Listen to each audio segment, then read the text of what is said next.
a little box on the left that says REC. Oh, yeah. Okay, so are you ready? And we'll just get started. Okay. All right. Hi, everyone, and thank you for joining us for another one in our series of COVID videos or COVIDeos. Today, we are really excited to have with us Jill Kovacevic from Doctors on Call Clinic.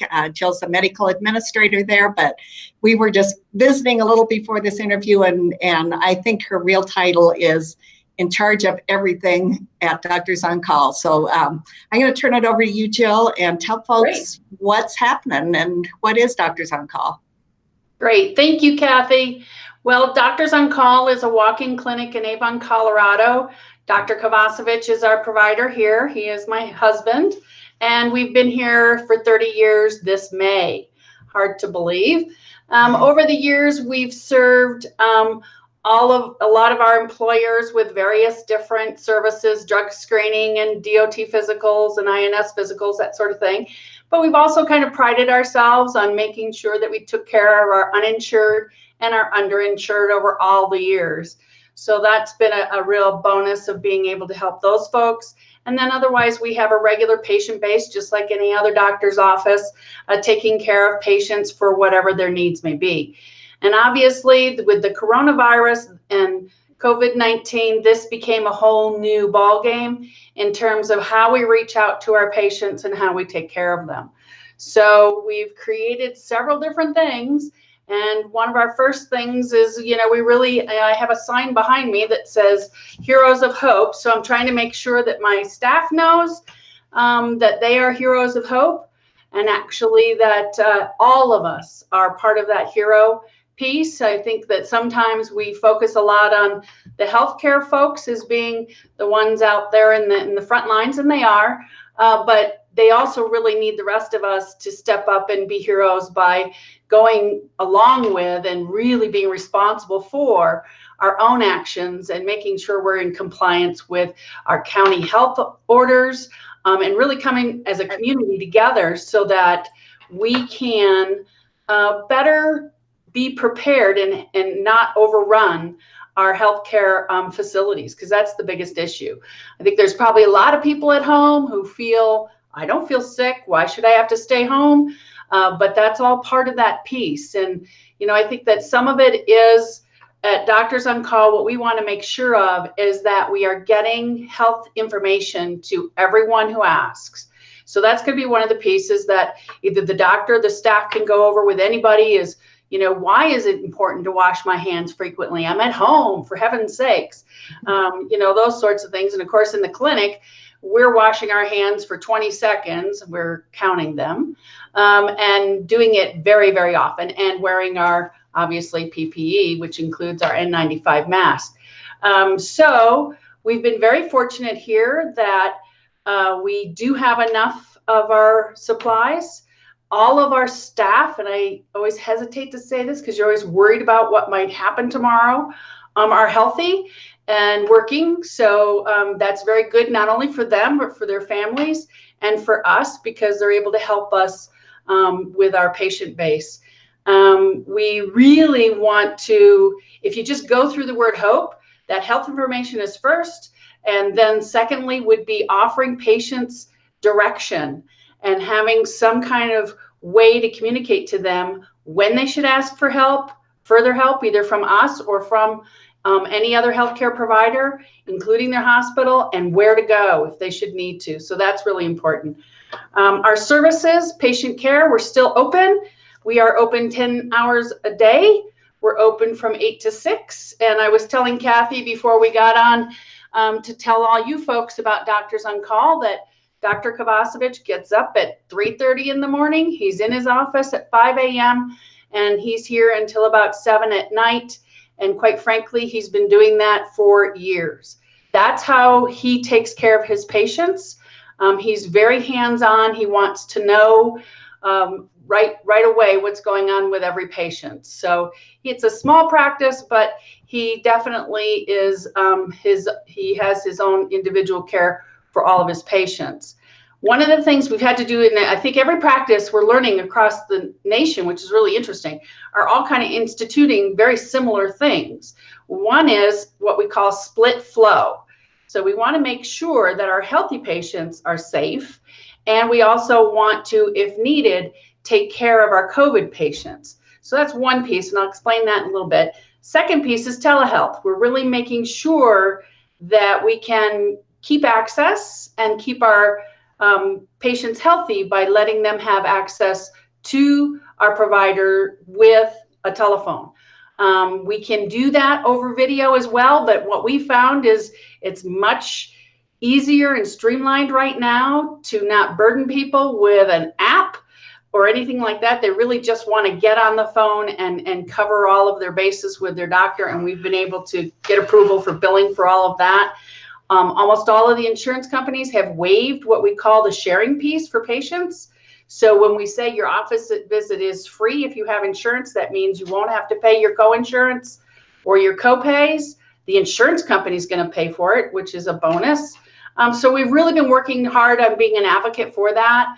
I've been in contact with our state rep, and he's been just absolutely wonderful, because I probably fire off 1 or 2 ideas every day of how I think that our state could help even more. Medicare came out with a potential loan for providers where we could, based on our last 3 months of billing, be able to borrow that money if we wanted to, and then it'll just be taken back from future billings. And I was encouraging Medicaid to do that, because I think that there's a lot of providers who are accept Medicaid, and it's going to be pretty tough for them with their budgets. And it's going to be very important for primary care to stay out on the front lines. So while your primary care offices may not be in the ER, they are still very much your front line. That's what the ER and the hospitals are going to rely on in terms of making sure that patients are getting access to information and care without overrunning their doors. So that's hugely important. One of the other things we found out that your primary care can do is really help you with even potentially linking to other services that are available. Kathy talked about a little earlier that we have, or on some of our other videos, that we have an emergency response team basically put together in Eagle County. And there are partners on there of all sorts, from other healthcare providers all the way to our sheriff's office and our EMS. And all of us convene and talk about how we can help each other. So your primary care provider will have some information about who to contact should you need anything, housing, anything like that. Just call and somebody will find somebody who somebody knows. So it's really a way to bring the community around, and it's really working well. On our patient services with this split flow, we created what's called Curb to Care. So Curb to Care means you just drive up in front of the office, you give us a call, we're going to register you over the phone, and you're going to stay in your car until we are ready to put you in one of our health exam rooms, which is not used by our COVID patients. So you just come directly in with staff directly to that exam room and are able to see our provider in a safe environment for whatever your healthcare needs would be. One of our big concerns is our existing patients not coming in for continued care because they're worried about that safety piece. So we really want to encourage, if you're diabetic, if you're hypertensive, any of those pieces, that you still should be following up with your primary care physician, whoever that should be, and make sure that you're just being compliant with all your health measures. If you have any questions or concerns, you can always do telehealth, and that typically is just calling the physician's office, and the staff will guide you through how you set up an appointment to talk to the doctor or do a video like we're doing here.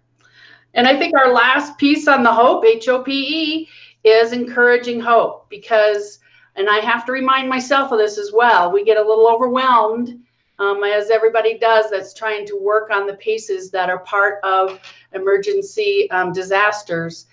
We get a little overwhelmed with all the hats we put on, all the things we wish we could do and solve all at once, that we kind of have to wait for time. We have to remember that time is on our side, and we're just going to go at this one day at a time initially, and hopefully we can get on top of the virus spread and then we can work on treatment modalities. Hopefully they'll become more effective. Finding out about the virus is the testing pace, and I think we're going to see some really fun things in the aspect of excitement, of breakthrough. That's what I mean by fun, not fun as in a carnival, but it's going to be very encouraging for us in the healthcare field to have these other testing pieces come forward in the next couple of weeks that will really help with us with patients. Jill, that is great. And what a wealth of information you just provided. I really appreciate it. You've been on the front lines of this since day one. You're always there on the 9 o'clock calls. And you and Doctors on Call have been so innovative and so willing to share your results and what's been working for you. I think that's been a hallmark of this whole effort by everyone who's connected to the Emergency Operations Center. Sounds like you're doing a lot to keep people safe.